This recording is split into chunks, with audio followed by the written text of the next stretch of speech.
শহরের চার দেয়ালে বন্দি থাকতে থাকতে বোর হয়ে চলে আসলাম গ্রামে। আর এখানে এসে মনোরম পরিবেশ দেখে পড়ে গেলাম প্রেমে। সেই সাথে সবার ইচ্ছে ছিল গ্রামে এসে রমজান মাসে ইফতার পার্টি করবে। আর কতটা আমরা মজা করেছি স্কিপ না করে কিন্তু তোমাদেরকে আজকে ফুল ভিডিওটি দেখতে হবে। আসসালামু আলাইকুম, আমি আলিশারু। আজকে একটি সুন্দর ভিডিওর ব্লগ নিয়ে চলে আসলাম আবার আপনাদের মাঝে। আমার ভালোবাসার মানুষেরা তোমরা সবাই কেমন আছো? এবছর প্রতিটা রমাদান তোমাদের কেমন কাটছে সবাই একটু কমেন্টে অবশ্যই বলে যাবা। আচ্ছা চলো, প্রতিনিয়ত তোমাদেরকে শহরের কোলাহলের ভিডিও, যানবাহনের ভিডিওই দিয়েছি, কখনো প্রাকৃতিক দৃশ্য এবং এত সুন্দর মনোরম পরিবেশের ভিডিও তেমন ভাবে শেয়ার করতে পারিনি, কেননা গ্রামের মেয়ে হয়ে গিয়েছি শহরের বউ, তাই তো তেমন এখন গ্রামে থাকা হয় না। আজকে যেহেতু বেড়ানোর উদ্দেশ্যে সবাইকে নিয়ে বাড়িতে চলেই এসেছি, তাই তো যতদিন আছি কি কি করছি সবকিছুই তোমাদের সাথে শেয়ার করবো। এই এই আরো কি করতেছো তুমি?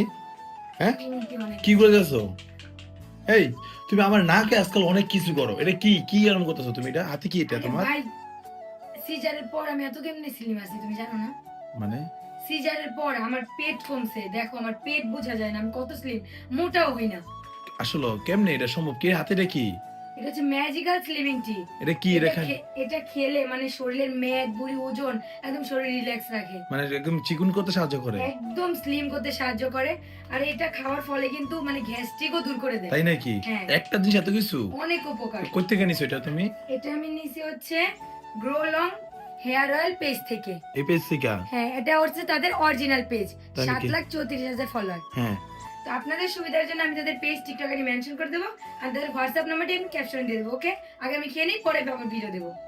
এটা হয়তোবা স্বাভাবিক, গ্রামের মানুষ বড়ই গাছ দেখেও তেমনটা লোভ পায় না, বাট আমরা শহরেরা দেখুন বড়ই গাছ পেয়ে কতটা না খুশি হয়ে গিয়েছি। কার আগে কে বড়ই পেরে খাবে। আর আজকে মূলত আমাদের আসা হয়েছে আমার মেজো খালামনির বাড়িতে, কেননা এখন নাকি সিজন আলু তোলার। আর এটা আমার খুবই ভালো লাগে, তাই তো হাজারো কাজ ফেলিয়ে চলে এসেছি সুন্দর গ্রামের মাটির রাস্তাগুলো। শহরে যেন আনাচে কানাচে কত হট্টগোল, কত হইচই, কিন্তু দেখো গ্রামের পরিবেশটা কতই না সুন্দর। চারিদিকে পাখির কিচিরমিচির ডাক, সন্ধ্যার পরে জোনাকি পোকার ডাক। এই জিনিসগুলি সব থেকে বেশি মিস করি গ্রামে। রমাদান মাসে রোজা রেখে চলে এসেছি আলু খেতে, আলু তোলার জন্য। আচ্ছা, কার কার দেশে ক্ষেতের রাস্তাগুলোকে কি বলে? আমরা কিন্তু পাত্রের লাইল বলে থাকি, কেননা এখানে তেমন পাকা রোড বলতে তেমন কিছুই নেই। সুন্দর চারিদিকে সবুজ শ্যামলে ভরা ক্ষেতের লাইল আছে। এই লাইল দিয়ে আমরা হেঁটে হেঁটে সোজা চলে যাব একদম মাঝখানে আলু খেতে। আর এই আলু তোলাটা যতটা না মজা তার থেকে বেশি হচ্ছে কষ্টে। আহারে, কৃষকেরা কতই না কষ্ট করতেছে, রোজা রেখে রোদে পুড়ে আলু তুলতেছে। তারপর দিন শেষে এগুলো বাজারে বিক্রি করে দেন হচ্ছে তাদের সংসার চালাবে। কারো কারো তো সারাদিনে চাকরি হয়ে গেছে এটা। আর এই সব কিছুই দেখা যায় গ্রামে আসলে, তারা অপচয়ের থেকে স্বচ্ছটা বেশি পছন্দ করে। আর আমরা শহরে থাকা মানুষেরা সবকিছু যেমন মজার বাইরে নিয়ে নেই, সামান্য একটু এনজয়ের জন্য এসেছি আলু তোলার জন্য। বছরে আমাদের রামাদানেই আলু তোলার পড়েছে সিজন, তাই তো মানুষের এতটা কষ্ট হচ্ছে। আর আমি তো আলু অনেক অনেক খেতে পছন্দ করি। যে কোনো রান্নার খাবারের মধ্যে আমার আলুটা থাকতেই হবে, না হলে মনে হয় যেন